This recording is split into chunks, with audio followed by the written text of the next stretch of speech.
Hey everyone, Myoa Password here with another video game review. Today we are in Avatar: Frontiers of Pandora, one of the newest Ubisoft titles based off of James Cameron's film uh, of the same name and same universe. So let's get right into this. This will be my personalized little review here.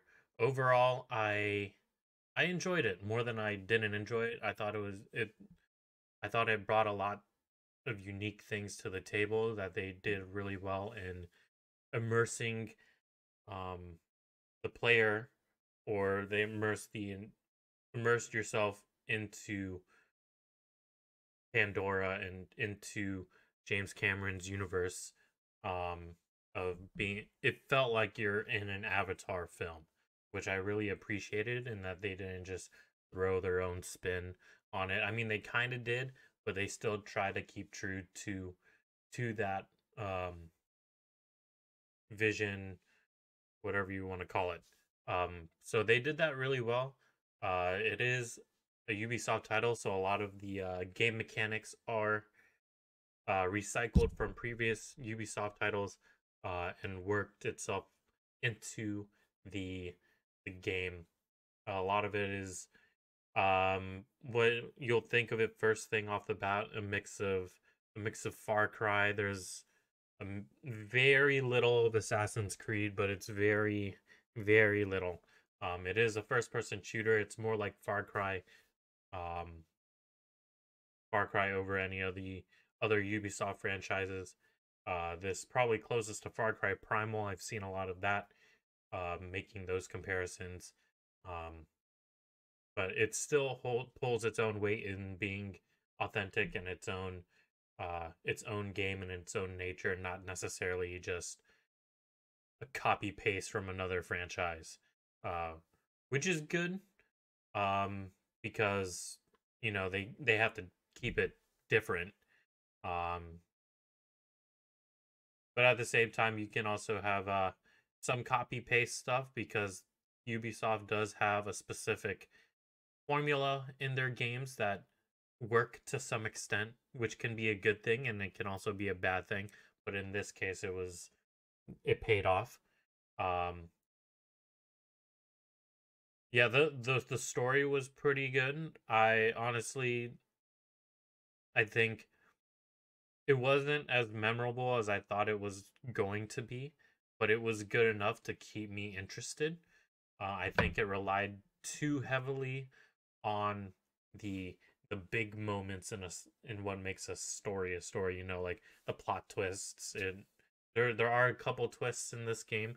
Um, it relies too heavily on the big moments, like when you get to, spoiler alert, you get to um bond with your Ikran for the first time, get your own little bird and fly around and all that. They're um how the Also how the music blends in to the story as well to get those feelings. The music is really well done, by the way. I do like the soundtrack and the score of this game. Um, but overall, it is just an average story. Um, Nothing too special, but it wasn't bland. So, uh, if you're a story rich guy, I don't know what to tell you there. It was just an average story to me. Gameplay wise, I enjoyed the gameplay. Very, like I said, very similar to the Far Cry games as well. First person shooter, open world ish, somewhat open world ish, with a little bit of RPG in there. Um, there, it throws the same mechanic as Far Cry because for gameplay loop, because you have to clear out outposts or enemy outposts to like to, I wouldn't say extend the map a little more, but to clear out part of the area, or quote unquote liberate the area. Um, in this case, liberate it of pollution and environmental toxicness um, from the enemy. So it gave off very similar gameplay to Far Cry. Um, yeah. the gameplay loop is very fun. It is somewhat of a looter, not really. You get most of your loot from quest rewards. You do have loot containers, but only most of it is like either collectibles or materials or like ammo. In terms of like gear, you most of it is quest rewards or the in-game vendors. And speaking of gear, your gear is mainly the way you level up. It's like the better your gear is, the higher level you are. So if you have, your they use the rarity system of the common green, blue, purple, or orange, but in this case they did yellow. Um, your legendary stuff is gonna be you're gonna be a higher level with all legendary gear versus you in all green gear. Um, which is kind of it's good and bad because it's not the regular progression of, oh, do all these different actions, get XP for it, and then XP gives you your skill tree points. It's more like, oh, find better gear that will get you to level up so you can do more missions, because missions are also level scaled in a way as well. Um, so there's no quote unquote XP bar, which is almost like the Far Cry series as well, and the old Assassin's Creed games too. So there's a lot of stuff in there. It is good and bad because it's more that's kind of the formula of Ubisoft versus other open world RPG games, where it's XP based. And the skill trees are fine. Um, I didn't really have any complaint with the skill trees. My main complaint is the since it is a Ubisoft game, it is very unoptimized, especially at launch. Performance was kind of garbage.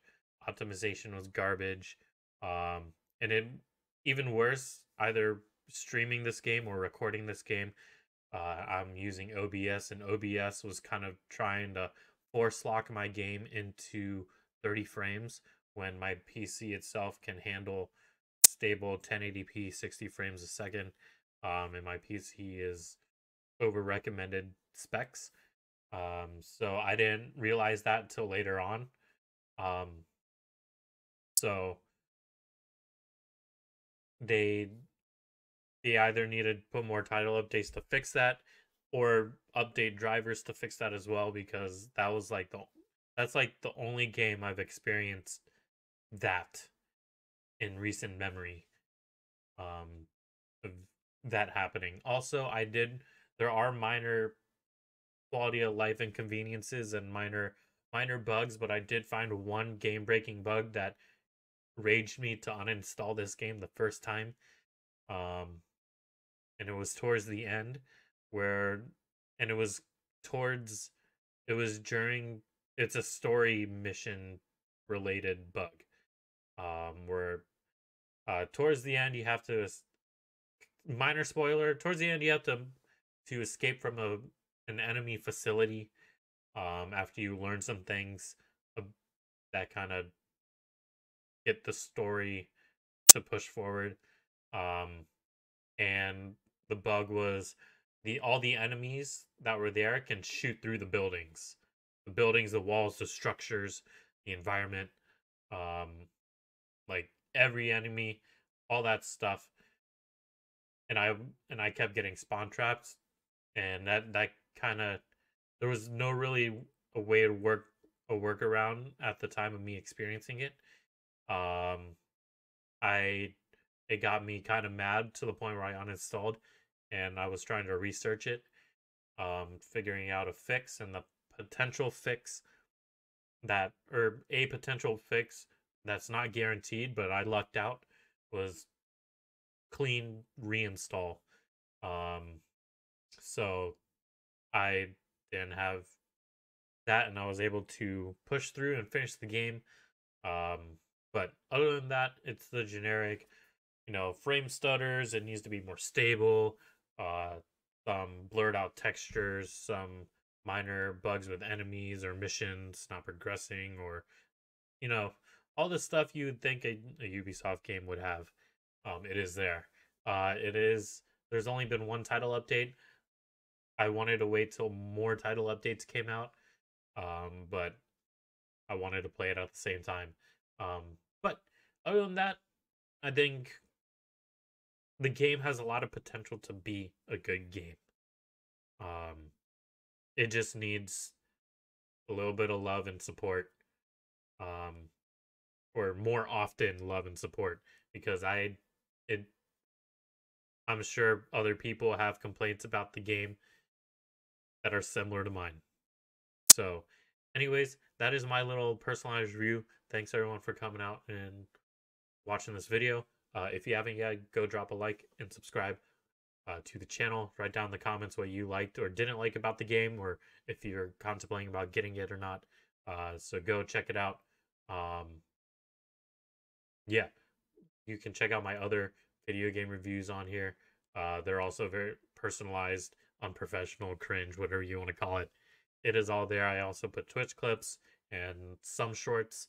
So go check it out. Our previous one was Power World. So I don't know what our next one will be, because I haven't been playing any new games lately. So yeah, but I'll put down my socials in the description if you guys want to click on all those links down below as well. So yeah, I will see you all in the next video. So adios.